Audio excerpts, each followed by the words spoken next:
This episode is brought to you by Lumina Growth Lab. At Lumina, we help professional learning and development companies who are struggling with predictable lead flow, breaking out beyond their network, and a sniper approach to attracting the ideal clients so they can have a smoother sales process, finally have scalability, and ultimately take their business to the next level. Most of the time, our clients come to us frustrated because business has fundamentally changed since the pandemic and now the disruption of AI. But with the right strategy and support, they're able to confidently add new channels of lead generation, leading to a packed pipeline that creates sustainable revenue and year-over-year growth for cheaper than ever before because of the use of AI technologies. If that sounds like you or someone you know, connect with me on LinkedIn, and I'd be happy to have a conversation with you about unlocking your business's potential. Now, let's dive into today's episode. Welcome to the Marketing Matrix. I'm your host, Lisanne Murphy, and today I am joined by the wonderful and talented Lindsay Sutula. Lindsay, thank you so much for coming onto the show today. Super excited to be here. Thanks for having me. Guys, I had the opportunity to meet Lindsay recently, and she is a mover and a shaker. I was really, really excited with what she has created and how she positions her company and the work that I can tell that she's put in to be able to position her company in a really powerful way and in a way that really benefits the businesses that she works with. So I'm really excited to dive into this conversation. But before I hand over the mic, I want to take a moment to introduce this powerhouse woman. Lindsay is the founder and CEO of Top Fox Marketing. They help founders and CEOs of high-trust service businesses operationalize their sales and marketing strategies so they can grow without everything resting on their shoulders. Her work sits at the intersection of positioning, messaging, sales enablement, thought leadership, and marketing execution. And she helps businesses move from the founder-led hustle to a more scalable growth engine. And I just love how you've taken something that is very techy and strategic in nature, but you've really hit the pain point of removing the founder out of having everything be on their shoulders, right? I just think that's such a powerful, powerful positioning. So I'm really excited to dive in. So again, Lindsay, thank you so much for coming onto the show today. Yeah, thanks for having me. Excited for the conversation. Okay, so for people that don't know your background, how was it that you got into marketing and this world? Because not a lot of people grow up being like, I'm gonna run an agency when I grow up. How did this come about? Yeah, so I always knew I wanted to have my own business. I actually have, when I was growing up and through college, I was a saxophone performance major, which mostly meant that my dad was worried I would never get a job. And it turned out he was right, because here we are running my own business. But I love the relationship that we have with our partners and our clients a lot better than I ever really enjoyed. As a saxophone performance major, I basically learned how to hang out with musicians and talk about music. So once I got out of college, went to New York and I got a job in public relations with Jazz at Lincoln Center and learned a lot about communications at that point in time. I also decided that I was tired of seeing concrete where I felt like horizon should be after a while. So I moved to Colorado, got my MBA at CU Boulder, go Buffs, and started working in the tech scene around here. At the time, Boulder was a really hot spot for startups. So I was doing a lot of channel marketing. I was doing a lot of go-to-market strategies. And like so many other agency owners, the agency just grew out of, I wasn't really an accidental agency owner because I always knew I wanted to grow a company, but grew in a very organic way from there. I love it. So one of the things I love is so I actually got my start in music as well. So I'm a percussionist, and so I'm wondering if there's something in music and marketing or music and agency ownership, the orchestration of people and processes and numbers. I've always felt like the math that's required with music transfers really well into marketing personally. I don't know if you've thought much about that. I think that's interesting. I also think that marketing may attract people who learned how to learn really early. And I'm sure you as a percussionist, especially because you probably play a lot of a wide variety of instruments. And I do too. I played all the woodwinds in jazz orchestras. And so I feel like what I learned really early was how to learn new skills and how to learn new skill sets and how to apply different styles to different styles of music and those different kinds of things. And I think that we have to do that in marketing all the time, especially as you mentioned in your intro, like since the pandemic, marketing has changed so much, like the communication style during the pandemic, the issues that people were dealing with, and then AI after it. But then before that, even it was like social media and SEO is always changing. And there's not like okay, this is how you do it. And this is how it's always done ever. Yeah. Totally. It's changing so quickly. Like it really is phenomenal to be a part of history right now. I think it's really interesting how, like, I mean, you read about like these massive changes in history, you know, like whether it's, I was really, really young when the internet came on the scene, you know, like I wasn't thinking about Oh. the internet. Or I mean, even take like a time when neither of us were alive, like the Industrial Revolution. Like I think it's really interesting, like being an adult at this point and like living through like this massive, massive shift and transition, and being a business owner at the time, right? You aren't just like reacting as an employee in a business, but you're like, okay, like I've got to make decisions based on a lot of like unknowns that no one knows, right? Mm-hmm. And so, yeah, I think, you know, that diversity of instrumentation, like you had with woodwinds, with maybe percussion. Oh, hopefully, I'm hoping that it'll serve us well, you know, because we're right in the middle of it, for sure. Yeah, for sure. Definitely. The internet was a big one. The internet was with email and phones, and the way that people communicated at the dawn of the internet with the introduction of email was a huge, huge one. Cell phones are another. You're not attached to a desk at any point in time. AI is definitely the one of our generation. Yeah, no, absolutely. Absolutely. So interesting. Okay. So how did you talk to me about like the process of how you landed on the positioning of removing the burden off of founder-led teams' shoulders? Like, were there specific things that were happening with clients, or like a few like successes that like really made it clear like that's where you needed to drill into, or like conversations and it finally dawned on you? Like how did that happen? Yeah, a couple of different ways. So one of the big ones is that when you're starting out as a service-based business, most service-based businesses start out by calling everybody that they know and seeing if they want to buy something, right? And so when you're really good at that, then word spreads and you start getting referrals and you start growing. And at a certain point, two things happen. The first thing is that referrals still keep coming in, but they're inconsistent. And now you've got a bigger team because you hired to service a larger body of work, but now you have a bigger team. So now you have to keep the team busy.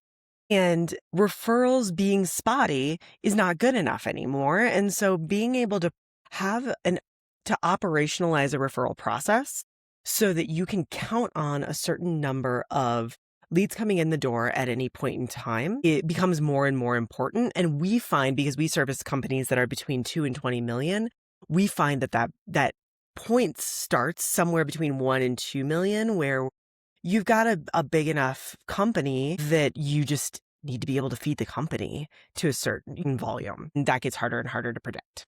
The other thing that happens is the founder and CEO, who probably has been working their tail off for a number of years, wants to take a vacation. And they either don't want to take their laptop on vacation, which is an extreme version of that vacation and one that I still have not had, or, they do make that leap and they come back and their entire sales and marketing pipeline is bone dry. And so being able to identify the unique value proposition of the founder, operationalize it, and transfer some of that authority off of the founder's plate and onto the company's plate has really risen to the top of a unique value proposition that we offer our clients. That's cool.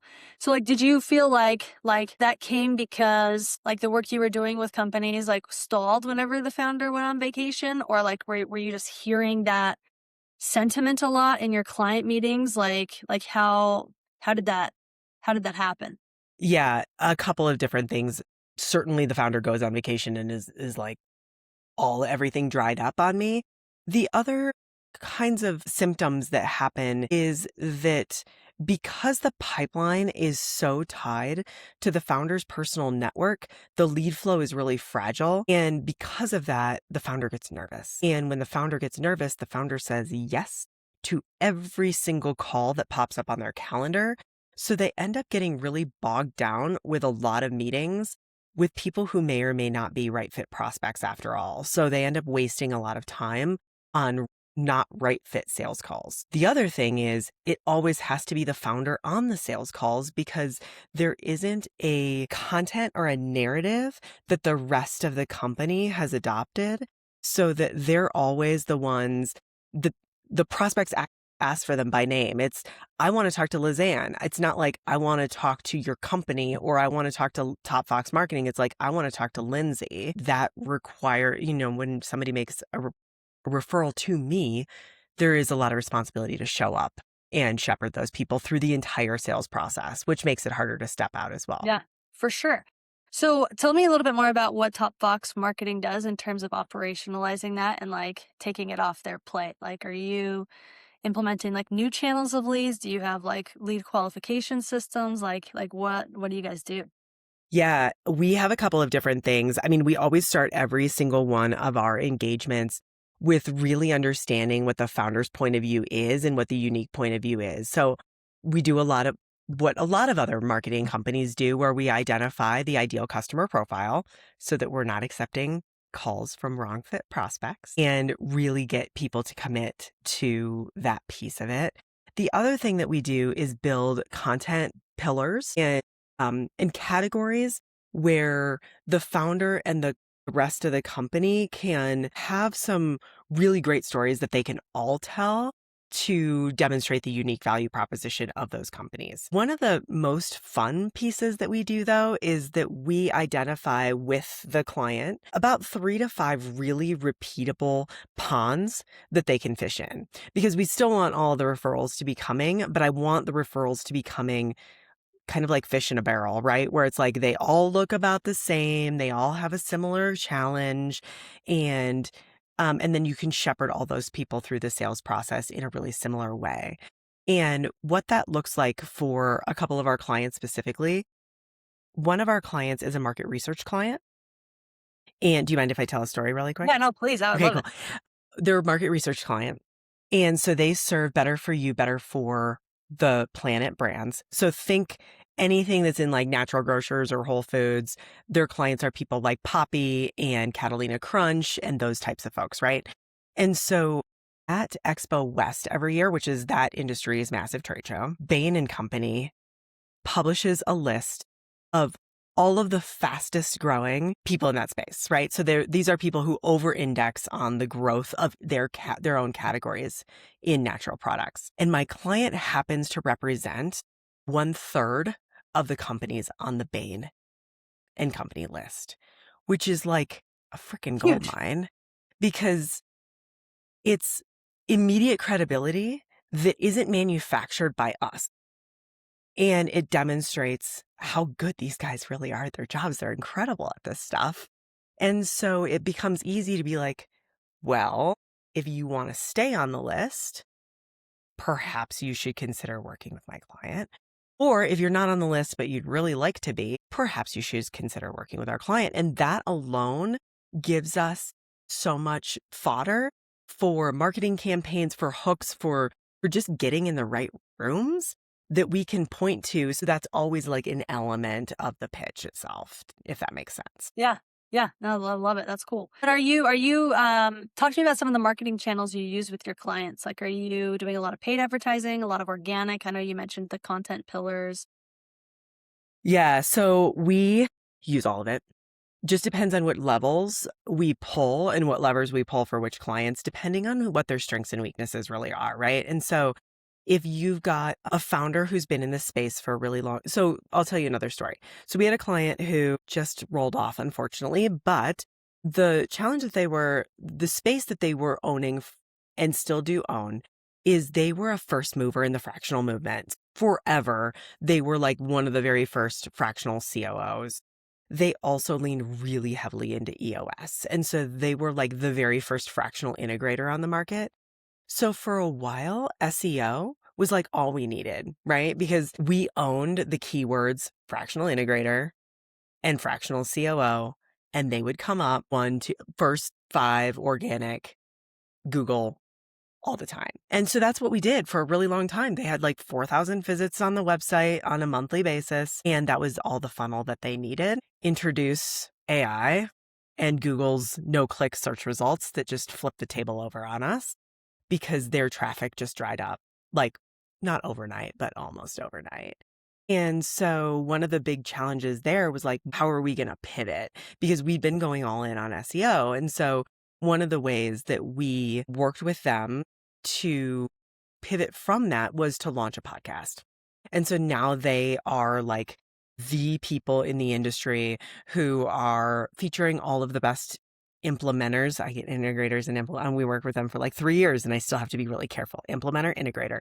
They have all the implementers on their show. They have a lot of people who've really grown with EOS. They're still fishing in the EOS barrel and it's still working really well, but we've had to pivot quite a bit from being super heavy with SEO into some other methodology. And so that's just one way. We really work to try to figure out that Pareto rule, right? What's like 20% of the work that results in 80% of the returns for each one of our clients. And it's usually a combination of a number of different things, but we certainly have handles. We pull differently based on who the client is and what their strengths really are. Yeah. Wow. So it sounds like you have like a lot of different services that you offer. Like it's really like, let's see what's going to work, and you're trying a variety of different channels and methods. Yeah. Yeah. We kind of run the gamut. The only thing we really don't do is PR because I come from PR. And I know that from my perspective, the real value of being in PR is like, I used to have the editor of the New York Times Arts and Leisure on at the time it was my Rolodex and my speed dial, but I knew Ben, and so I could call Ben and he would answer my call and we could talk about what he should and shouldn't feature. Other than that, anything digital is fair game for us. I love it. That's so cool. Yeah.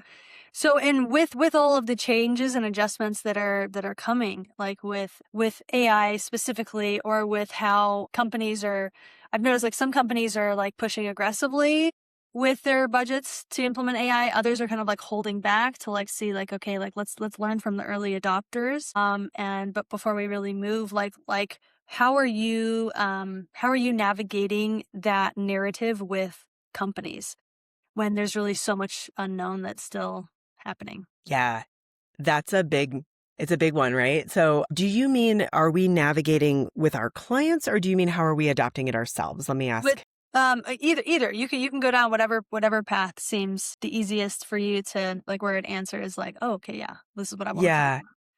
We don't make many recommendations for AI for our clients because we're not a teaching agency. I think we'd like to get into doing a little bit of teaching, but at the same time, it's so difficult to know a client.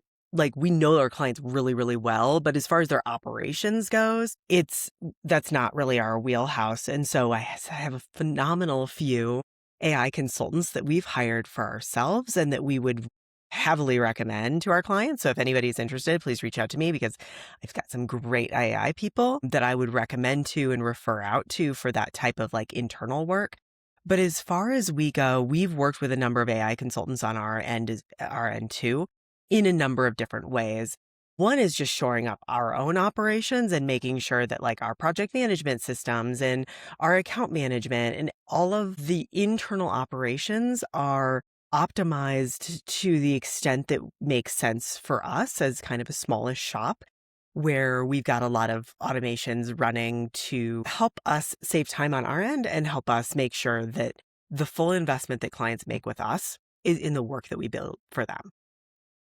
We also have spent a fairly significant amount of time and money testing different AI tools and channels to make sure that we are able to generate output and product and deliverables for our clients as quickly as we can.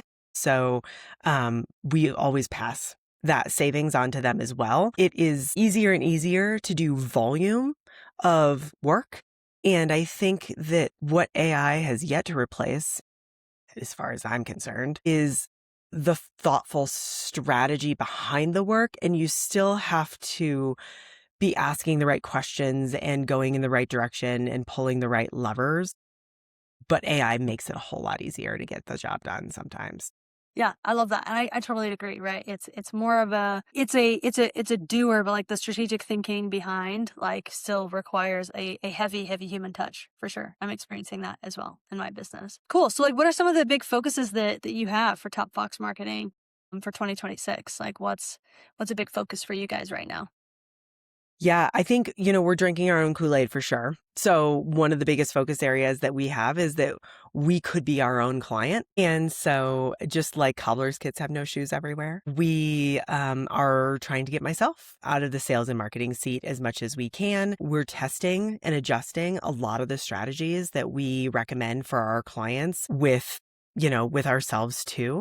And then we're continuing to implement AI because, of course, that changes every single day, not only with what you can deliver, but how marketing gets produced and what clients expect. And so those are some of the really big initiatives. If you want to unpack any of those, I'm happy to. Yeah, well, for sure. I mean, I would love to know, like, like what you mean more in terms of like we're trying to drink our own Kool-Aid and be our own client. Like, what specific systems are you wanting to implement for your business? Yeah, that's a great question, and definitely something that's super top of mind for us too, because we've been in business for 10 and a half years, and we have some of the same challenges that a lot of our clients have, right? So like we get most of our business from referrals. I like it that way, to be honest, because usually when referrals come to me, they already trust us to some level because at least they trusted the person that sent them. And they have a problem that I know that we can solve because they're in my inbox for a reason. And so they, right fit, close faster. And I always like that. Plus it's really fun to be able to call people back and be like, hey, thanks so much. Yeah. Love that. Here's some coffee or whatever. But we're trying to get beyond that too. And so we're testing a number of different things in that space. We are going back to testing, outbound campaigns and outbound email campaigns and outbound LinkedIn and testing different ponds that we can play in because we certainly have a lot of, for our target audience, we're working mostly with professional services, but those people can be almost anywhere. And we can do location specific. We can do run on EOS, don't run on EOS. We can do different sizes of companies. We can do different organizational structures. Like there's so many different ways you can slice and dice that. So one of the things that I'm spending a lot of time on right now is trying to understand where our message is going to hit home the quickest and then dialing in the ponds that we can play in that are going to turn into repeat fish in the barrel sort of situations for us too, so that we can get a more predictable pipeline than the referrals that are always nice to have. Yeah, I love it. Yeah, it's the inbound versus outbound game is like two totally different universes. Yeah. And the inbound thing has gotten hard, I think, because there's so much volume out there and there's so much content and it's gotten easier and easier to be noisy. So sometimes the signal is just harder to find because there's so much noise. And I think that's sometimes when a client is not right fit for us is when they say things like, well, I can just be writing the blog posts on my own and all these types. And it's like, yeah, you can produce stuff. Is this stuff going to get you anywhere though? And who's going to determine if the stuff is getting you anywhere? And what are the key performance indicators you're going to watch? And so, you certainly have to have like a lot of the structure that you need with inbound, but then you also have to be like, hey, over here, I've got great stuff too. And that's the outbound component of it. So I think we've done a great job of like having some good foundational work. And we're doing, and I need to start waving some flares. I love it. Are you, I'm curious since you mentioned like you're doing some outbound email campaigns, like what is your lead magnets that you're using in those? Like, are you pitching like a podcast of your own to bring business leaders on? Are you pitching a workshop? Are you pitching a system that they can get? Like what are your hooks? Yeah, well, thank you. We are launching a podcast. We're not doing much outbound for podcast stuff though, because I'm trying to keep it really close to, people we know, people that I know they're going to give us our listeners value, just like you do, so not really pitching the podcast. Right now, I'm going a lot more for conversations because I'm still in learning mode, I feel like, and I still want feedback for what's resonating, what's not resonating. And so instead of driving to a lead magnet or an ebook or something like that, because there is so much content out there and you can just ask AI at this point and it's going to answer whatever question that you ask it, even whether it's a good answer or not, I don't know. But right now I'm mostly trying to dangle enough of a carrot to say, listen, I've been watching your space for a long time. I kind of like bring up a misdiagnosed issue that I believe that someone's having. That's like, everybody thinks that the problem is this, but I actually think it's that. Here's some evidence that I have based on that. Are you willing to compare notes with me, either over email or with a quick conversation, and see what I can learn about what's resonating and what's not resonating? And then the next step on that might be more like lead magnet-y things or more content or more authority building or thought leadership work around the issues that I think that are resonating the most. But right now I kind of feel like I'm talking to myself. So I'm just trying to get people to talk back to me, Yeah. Yeah. No, getting people to engage in the conversation. I was like just messaging a consulting client that I'm working with, and it's funny. I get all my best ideas for my clients when I'm like at the gym and like on the treadmill, and then all of a sudden Yeah. like a brand, I won't even be like trying to think about them, and then like an idea will come. And Best ideas always happen while running. I know, right? I had so I have a client who has an assessment out with Facebook ads to drive leads, and the assessment's working really, really well, but we're having a hard time with getting calls booked in, right? Okay.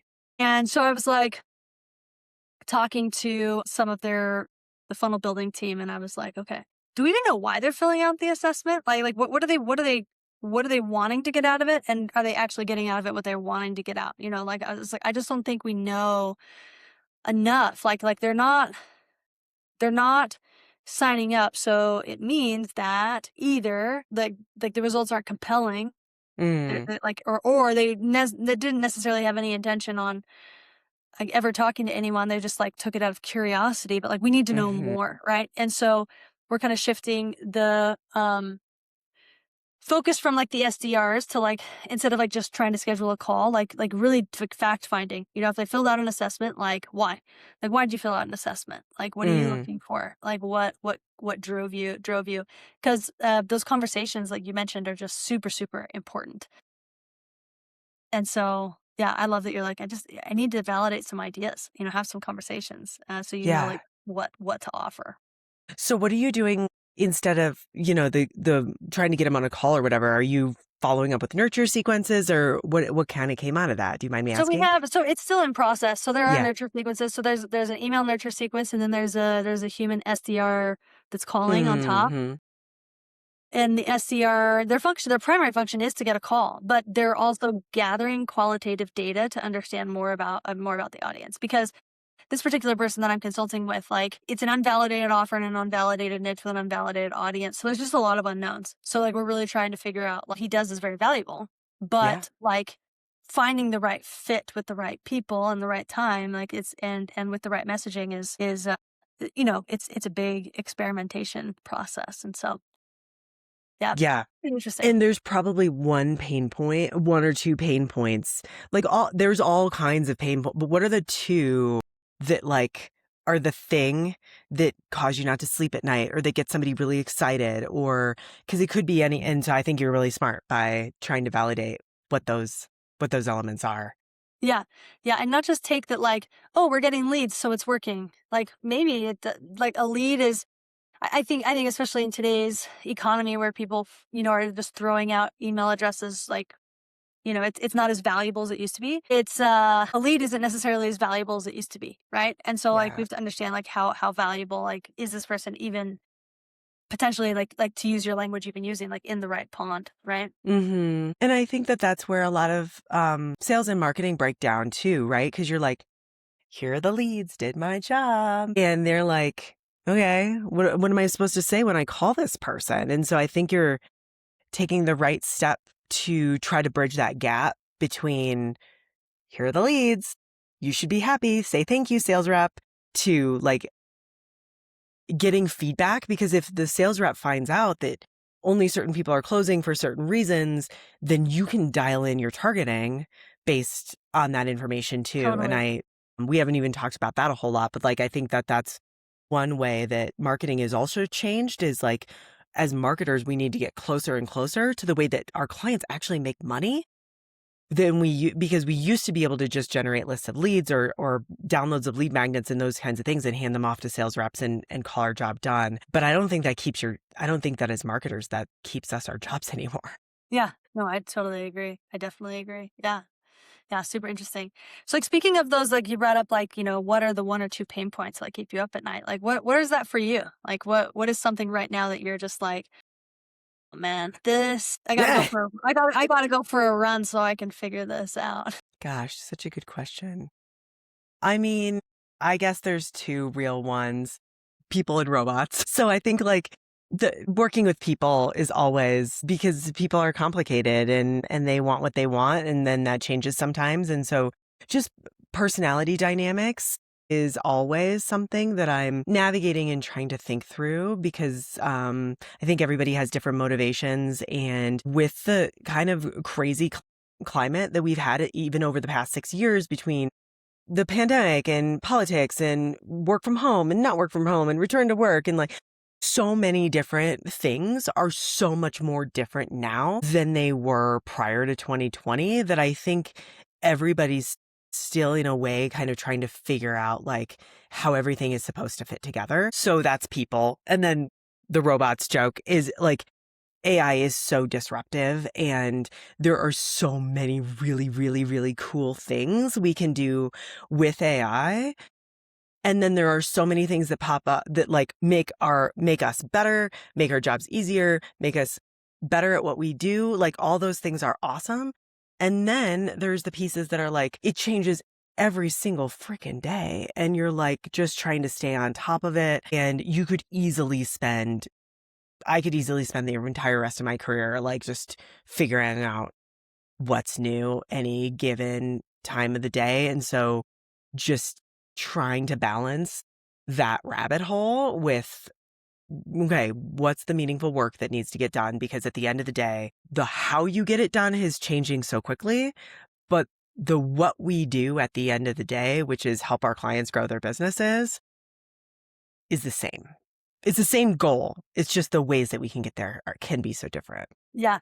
Well, and I love, like, your cautionary tale of, like, it's very easy to get lost in, like, the rabbit hole of, like, what's possible and what's new and stuff like that. Like, I've spent an inordinate amount of time um, in Twitter and in YouTube, like, just trying my best to follow, like, what's coming and what's there, and it's a huge focus for my team as well because I think there's a huge opportunity, and I think it's still relatively early, and so understanding a pattern that I'm noticing is like the businesses that have defined systems are winning the best because like that's where AI can really shine, right? Where there's like a defined system or process where you can like implement some sort of AI agentic flow into it to Mhm. make it more streamlined, have it be happening more often, take out the human error, do it for a fraction of the cost so that like you mentioned, like the humans can do what the humans do best instead of just like moving things from, you know, one column of the Kanban to the next, right? Yes. But yeah, it's still it's an easy rabbit hole to get absolutely lost in, for sure. Yeah, it's insightful to say the ones who already have the most defined and well-running processes are the ones that benefit the most from implementing AI from an operations perspective, for sure. Yeah. Yeah, no, for sure. I love it. I love it. That's so cool.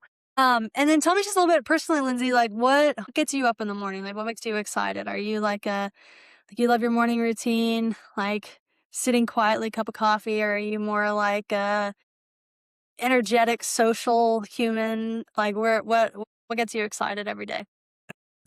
It's a great question. Well, I'm in Boulder, Colorado, and so it's gorgeous here, and it's been gorgeous all winter, like in a crazy, weird way. I have a 6-year-old, but before I had a 6-year-old, I was a morning runner, so I'd love to get up and like eat miles for breakfast. So that was always awesome. Now I have a little bit less time on my hands than I used to, so it's a lot. It's a lot of work. Love spending time outside, playing tennis. I just got back from Costa Rica where we did some surfing. I didn't catch any waves this time, but I spent a lot of time rolling around in saltwater, which always makes me happy. And my first grader, Marco, is just awesome. He's gotten to be so much fun as he's gotten a little bit older, and he caught a 10-pound tuna in Costa Rica. So Wow. he was so excited. That's awesome. That's And we ate awesome. tuna for 3 days. Yeah, no doubt. Well, I mean, he caught a fish that's probably like a large percentage of his weight, I'm sure. It's 100%. Yeah. He was like, it's huge. Almost It as was tall as awesome. he was. That's great. Yeah. I love it. So fun. I love as an adventure lover, I really appreciate that. Lindsay, it's been seriously so great having you. And I know there's like so many things that we could like dive in like way deeper levels and talk on a much deeper level. And so it's been really awesome just having you share. I love how methodical and strategic your mind is, and how I can tell that you really care about your clients. And so it's great to have another agency owner on here. So thank you for everything you've brought to the marketing matrix today. Thank you. Thanks for having me. This has been a lot of fun. So for people that want to get in touch with you, follow your journey, how do they do that? Yeah, you can always find us at Top Fox Marketing. Okay, awesome. Well, I'm going to put that link directly in the episode notes so you guys can find it directly. But again, guys, wherever you're listening from, your car, your kitchen, or Costco, we know that your time is valuable. So for you to spend a few moments with us means the absolute world. So until next time on the Marketing Matrix.